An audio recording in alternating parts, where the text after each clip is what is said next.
everybody's a traitor. I mean, everybody's under suspicion. And Bidzina said, Ivanishvili could be a traitor. Anybody could be a traitor. Of course. Look, it's like traitors and agents. Yeah. The agents most likely are in the opposition or in NGO sector, and that's everlasting fight that he's announcing, a never-ending fight with these traitors and agents. Going to war with European Union is counterproductive for him. What we have to do, we have to hit him when he's preparing ground, not when he has prepared the ground. Hello and welcome to Talk Georgia Question Time with me, Giorgi Rukhadze. And with me, Nodar Kharshiladze. This is a special edition of Talk Georgia when Nodar and I answer your questions about Georgian and international politics. And it's brought to you by Droeba Media Group, trusted source of information and analysis. And GSAC, a think tank providing comprehensive political analysis of Georgia and wider Black Sea region, also academic and practical training for postgraduate students and mid-career professionals. Okay, let's start. We have one comprehensive question which I think covers a lot, so maybe you can read that. Okay, so the question came from Lily, and it's about Bidzina's letter. Ivanishvili has published another lengthy letter calling the opposition and NGOs traitors and agents and urging Georgians to vote. What's your take on it, and what are the key messages that he's trying to send this time? Shall we dive into the letter? I think you were talking to give some insights. Maybe we can give some insights. I'll have some juicy details here. Okay. Just let me read out. Overall, this is a letter after 13 years of being in power from Bidzina Ivanishvili to Georgians. And basically what he's trying to do, he's asking for another mandate. Apparently 13 years was not enough, so they need another 13 years, a quarter of a century at least. So, that's a long letter, and normally he publishes very long letters, so I'll just read out a few paragraphs. So he says, we exposed every traitor and forced the internal enemies to admit that their actions were driven not by national, but external interests. That is why pressure and blackmail against our country and people intensified and took various forms. And he continues that naturally, against the backdrop of external challenges and destructive wars in the region, attacks on our sovereignty have become more frequent and intense, and certain forces are compelled to carry them out not by internal enemies as they did for years, but by foreign enemies. In this context, their domestic agents, widely dispersed within the opposition parties and so-called NGO sector, may appear weakened at first glance, but we must understand clearly what forces are trying to subjugate our country to their own interests. And he continues that the threat is not gone, and for this foreign force, it's easy to replace one politician with another, one party with another, one, TV station with another. And finally, he concludes that no matter what, nobody can fool Georgian people any longer. So together with the public, we've successfully neutralized the pseudo-liberal ideology. Today we no longer mistake who is a friend and who is a foe. We've clearly understood that no foreign power is working to help us, and everyone is driven by their own interests. So I think I'll stop here. And what is your take on it, Nodar? Well, I think that this letter has several authors, to start with that. Okay. Yeah, I mean, when you talk about the trust and issues like that, I think and traitors, that's Bidzina's word. When it talks about the foreign agents and pseudo-liberals and the general tactics against the subjugation, I think that's Shatirishvili's. It looks like his madness. So, then in the end, when he talks about that strong Georgia, it's again Bidzina. So, at least there are two authors. Now, this letter seemingly says nothing, but it says a lot. First intake is that 13 was not enough. We need 13 more. I mean, that's one, of course. And people like him, unless forced to only natural circumstances might force them to retire, some illness or something like that. Other than that, they will never retire. I mean, he bought this country. It's his. I mean, he thinks that his investments paid off, and now he is continuing to enjoy it. And now, more interesting, of course, is the second part where he talks about traitors. And we talked about it last, and it hold out this siege mentality stage 2. Everybody's a traitor now. I mean, everybody's under suspicion. And Bidzina said, if Garibashvili could be a traitor. Anybody could be a traitor. Of look, course. it's like traitors and agents. Yeah. The agents most likely are in the opposition or in NGO sector, and that's everlasting fight that he's announcing, a never-ending fight with these traitors and agents. And again, these traitors could be in GD.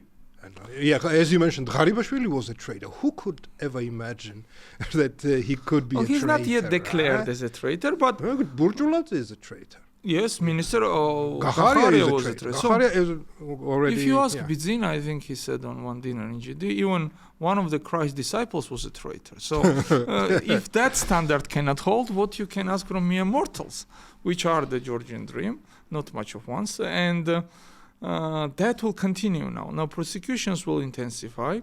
If he manages to deal with these local elections without any problems, and which looks like that way, and then continue to build up his power base, I think more and more people will be arrested. I see some arrests from the Georgian dream, and I can see some arrests from the opposition, and maybe from our own cycle, which is the NGO cycle. I mean, and I think that will be just the beginning. I mean, some kind of the small version of Great Purge is approaching in the midst of the Georgian dream, and Bidzina is signaling that. I mean, now going to the friends, and that's very funny. Now, how are you going to measure who is friend and who is not in accordance with Georgian dream? Now, if you measure from meetings our officials are meeting, so this will be the Arab world, part of it at least, the Belarus, because they are meeting Belarus, some island states in Oceania, and some questionable pretending democracies from Africa. So that's our friends. Now everybody else looks like enemy, especially you, even America. They can't decide, is Trump... On the one hand, the Shatirishvili keeps publishing that Trump is also a deep state and we should not trust him. On the other hand, when the Trump waves hand to other guys and they mistakenly think that to them, they get ecstatic and they say that, oh my God, Trump noticed us. So it's kind of dualism here.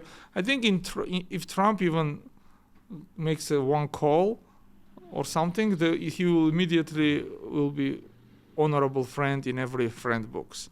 If he keeps ignoring them, they have to make him enemy. Otherwise, how you can explain him ignoring Georgian dream, this glorious force standing out? One of the rarest forces in the world, actually, who stood up successfully to global war state and deep state. Yeah, so you see, that's why Trump should notice them. It's not like a size. It's a conviction. It's a principles. I mean, which matter. That's how I mean, you're laughing, and my head is also now laughing. And don't be head-phobic. It will stay here. But you both had to understand that Bidzina believes in it. That's what makes him dangerous. It's kind of the faith for him. In order to justify everything what he does, he has to have the faith. And his faith, and I talked with some very close members of the Georgian dream cycle, they all believe to some extent, some of them more, some of them less, that they managed to avoid the war. That's their firm belief.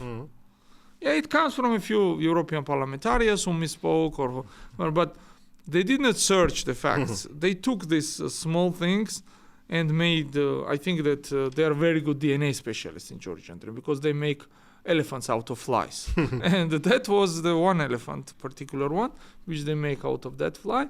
And they said, we saved Georgia. We keep shielding Georgia from Russian tanks and from Russian airplanes. And Kobakhidze said It's in the letter as well. I mean, not in details, but because we didn't join Russian sanction, they were pushing us for. I think that, and the third intake, which I will take, that he is unhappy with things. He wants more power. He wants his ranks cleared of all suspicious guys, and he wants finally this opposition to be gone. I mean, in his understanding, why do you need them? I mean, you don't need them anymore to appease Europe or America. I mean, especially Europe. That's gone. That ship has sailed. I mean, now German ambassador, French, everybody else now is an enemy. So what's needed in opposition? Why you can't do it like in Russia when there is no opposition? I mean, in Russia on political level, there are some parties. There are some parties, yeah, as you said. There is opposition, but this is technical, or this is kind of structural. He can tolerate Giorgi, for example. But that's it. He doesn't need UNM or Gacharia or Lelo or anybody else. I mean, they are irritating him. They are annoying him.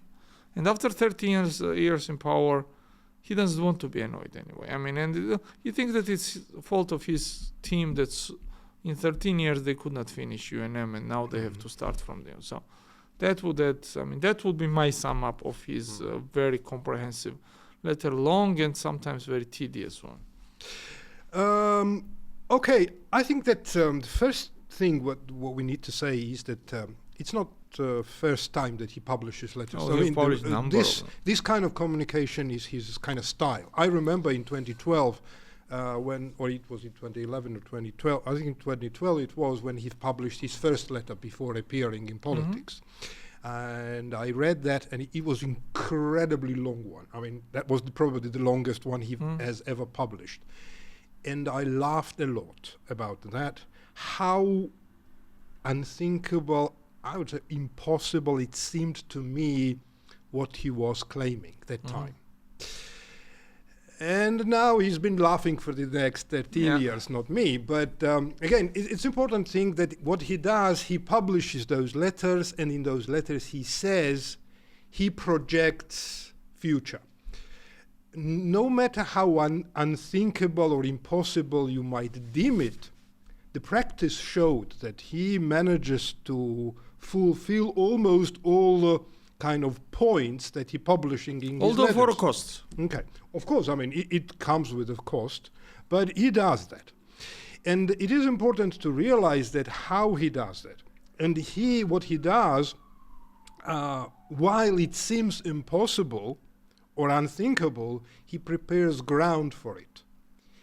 And in dynamic, then it becomes possible and probable, and the people and the opposition and society, instead of attacking him when he prepares the ground for these unthinkable policies, they are waiting and laughing, okay, because it seems impossible. And then at some point they realize that, okay, now it is possible. If this were, I mean, if Kobakhidze made a statement about halting EU accession, integration, if he made that 3 years ago, that would have been a political suicide. But what Bidzina did, he prepared the ground for that, and now it is possible. In this letter, the last one, I think I would divide it into two sections. It projects what kind of state Georgia will be if he sustains power for considerable time, and what kind of foreign policy it will have. Again, first is that, well, he doesn't mention democracy or human rights or freedom or anything. So normally he would, in the run-up of the elections, he would do that. So yeah, it means that it is going to be a dictatorship, and second part of it is, as we started with agents and traitors. This is going to be everlasting, never-ending fight with agents and traitors in the opposition and in the NGO sector until he reaches the point when he controls almost everything in that area, and looking for the agents in his own party and surroundings. So anybody could be an agent. anybody. Nobody is safe. And this is going to be the punchline of the Georgian state. Nobody is safe. Nobody is secure. As for the foreign policy, I think it's also very clearly kind of he communicated it that, of course, I mean, no NATO, no European Union, no democratic world, no whatever. Georgia would not have a place in any of those blocks. Well, he says that now we understand who is a friend and who is a foe. Mm-hmm. Well, until now, somehow we understood that, friends were European Union, United States, democratic countries, and enemy was Russia, and some of those countries who were connected with Russia or who were siding Russia. But now, apparently, we realize that that's not reality. I mean, the U.S. it could be a foe. European Union is a foe. Russia could be a friend. China could be a friend. Some other countries could be a friend. And no foreign powers would help us. So they all have their interests. So what he did, he put all the countries at the same level, says that, we are going to be a dictatorship, and we can cooperate with anyone depending on our needs and on their needs. Okay? So, this is the foreign policy kind of he projects. And the last but not least is that, again, how I think the mistakes that we all made was that we kind of laughed about these kind of letters. We thought that, that's not serious. It is dead serious. And now he's preparing ground for this. This is what we see now happening. And mistake was that, for example, when first a Russian law appeared, that was the preparation for the ground, what is happening now. Mm-hmm. Instead of being content when they kind of, when there was overwhelming protest outside in the street, he backed down. Mm-hmm. And people also backed down. The opposition backed down. This was the mistake. What we have to do, we have to hit him when he's preparing ground, not when he has prepared the ground. Mm-hmm. And so I think that if we hit hard in 2023, when he took the Russian law back, we had a chance to win that time. Mm-hmm. If we, again, hit hard before the elections, we had a better chance to hit. So if we have a chance to hit him while he's preparing ground for this kind of state that he's projecting in his letter, it is now, today. That's interesting thought. You gave a very good look on his letters, and you're right. However, there is one detail. I would add one detail here, that every letter he published, if you take stages of his stay in power, it was consolidation of power, it was the acquiring more resources, it was unifying his rule. First he was a coalition, you remember, then he consolidated to single party. So all of those steps where we didn't believe that he could do it, but they served to strengthen his position. Okay? Mm-hmm. But there is always bridge too far, and I think that's where he stepped on. Going to war with European Union is counterproductive for him. It's counterproductive for him financially. Mm-hmm. It's counterproductive for him based on the perception, how he's perceived. And it's counterproductive in eyes of the most Georgian people. Many Georgians, even his own supporters, do not understand why they had to stop EU integration, what it had to do with anything. Okay?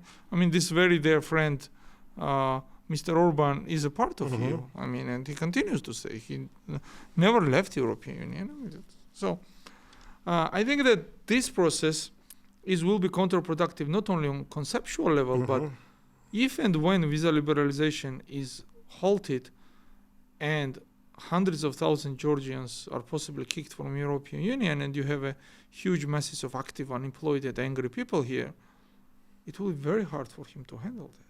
One of the reasons why resistance is vanishing is also that people are living physically. Mm-hmm.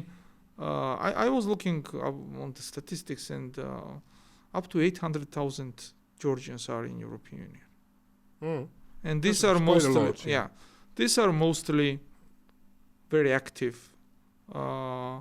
young, hardworking, and opinionated people. And also biggest remittances. I mean, the money Yeah. that is flowing from the European Now Union. imagine at least 1/3 of them are coming back frustrated because of it was lifted. And we discussed it, why and how it happened. I mean, this is a legal entry is a part of the legal employment thing and everything else.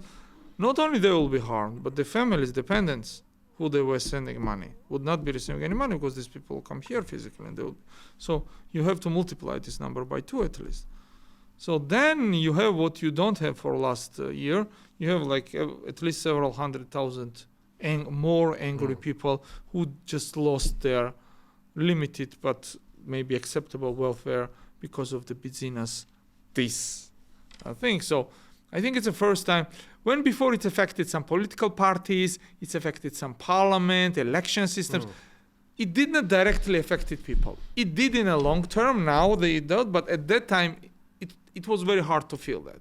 So that is, unless there was some symbolic manifestation of his mistakes, like why people came in 2009.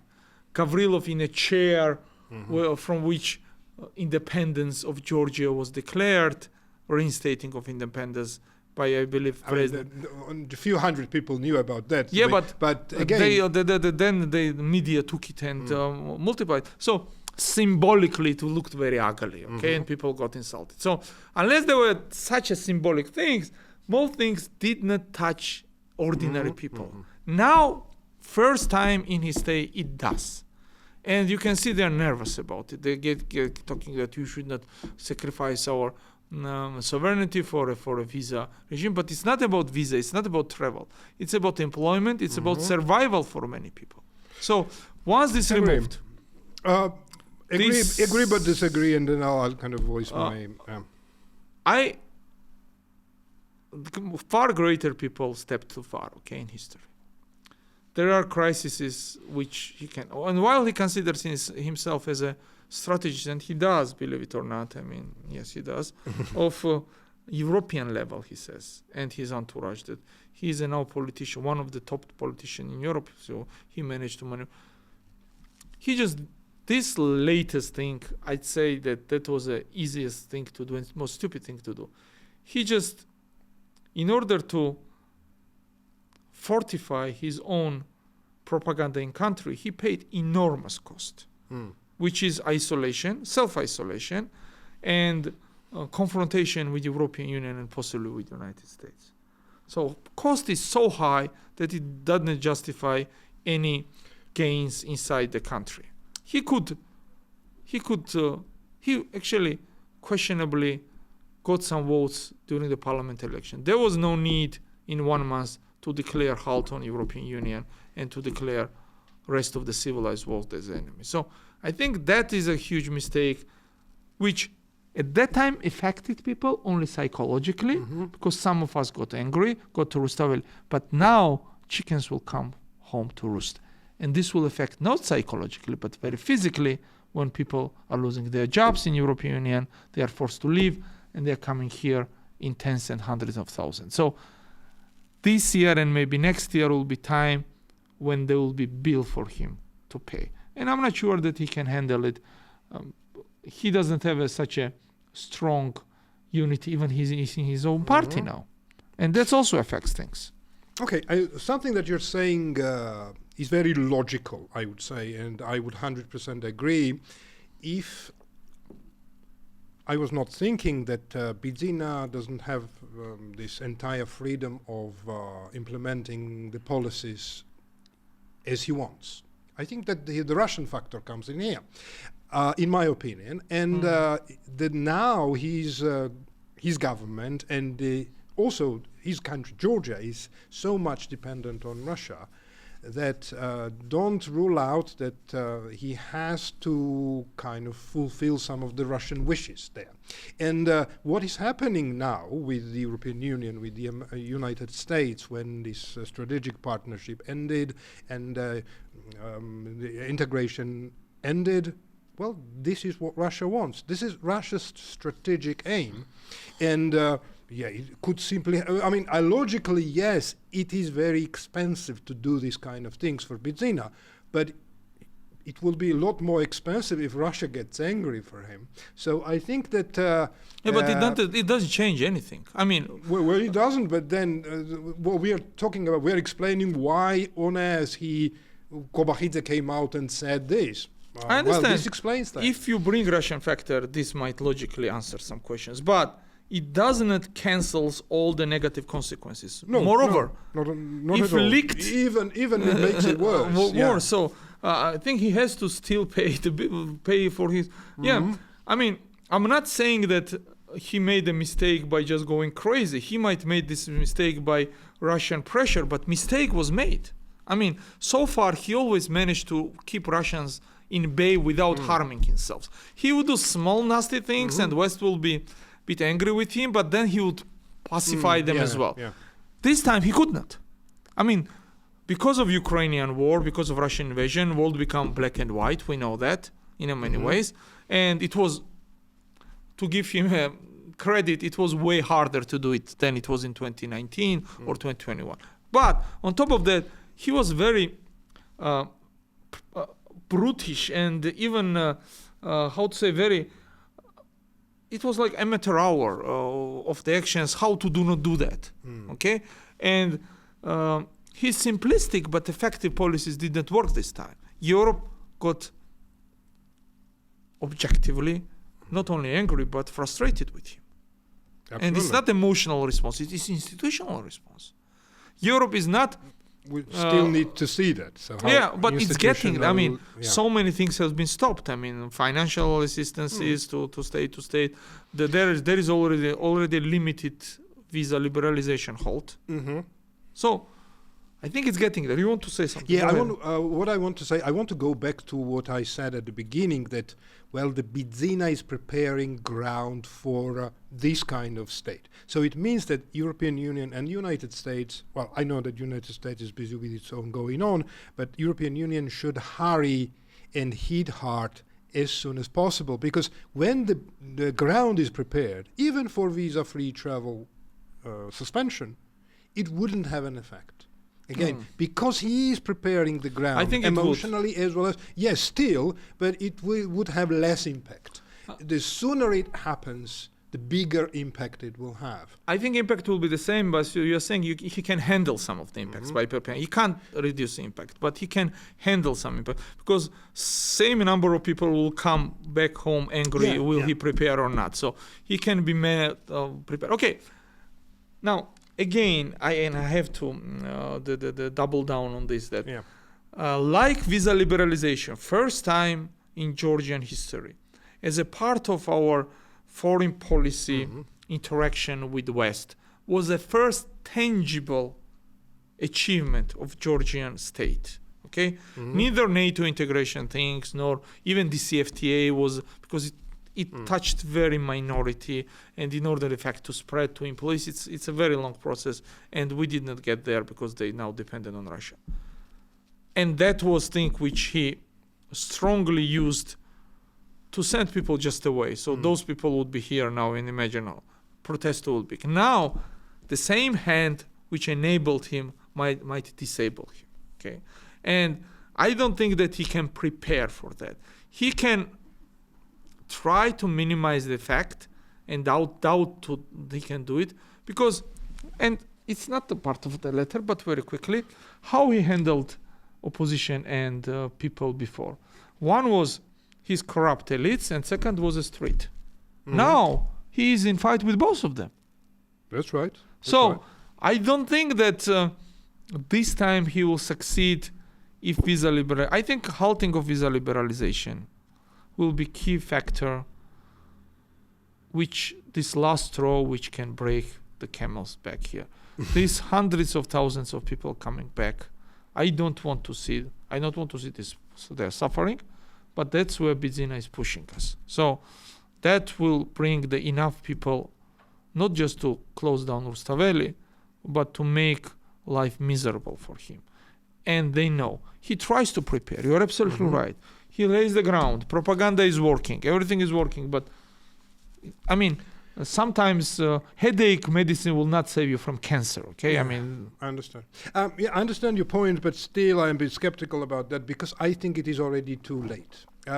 Just because the effect that the suspension of visa-free travel could produce a year ago or 2 years ago, it wouldn't produce the same effect. You mean psychological? Not psychological, practical, because the practical effect should be, the Bidzina now does not care about popular support because the elections were abolished in this country. So they care about what people being happy or unhappy when he needs popular support. He no longer does. He just needs power. And he thinks that he can squash any dissent. Right, and visa-free travel suspension could have been a huge blow to him because of the popular support would wane. Now he doesn't care because the elections are not coming any longer. I don't think it's about elections at all, and I think it will be huge if he thinks like that. It should make because any leader who has a little bit courage and radical things can call these hundreds of thousands of people to. Not some kind of announced revolution, but to real civil disorder and things like that. It can be done by people who are keen to do that. And believe me, among these hundreds of thousands of people, there will be people who will be keen to do that. So I think that problem here is way bigger than elections for him because these people desperate without income, coming back angry, it's very easy to capitalize on that and to because they have nothing to lose, physically nothing to lose, these people. And those same goes for the people who were dependent on them. I mean, that is a not psychological factor, but very tangible factor of the civil confrontation which might start in this country. So I don't think that, you know that at least 15% of those who protested last year has left country? Here you statistics. I don't have that statistics. Yes. And Georgian Dream is hiding it. I mean, 15% maybe more who protested, and when protest ended in nothing, unfortunately, Bidzina is still there, they left the country. I mean, mostly young people. So they found a way out. There will be no way out, Giorgi. Okay, Nodar, so we can talk until cows come home. Time is against us, so we'll continue next week. Okay. So thanks for watching, thanks for listening, and please subscribe to our new YouTube channel, and we'll see you next week and continue this talk.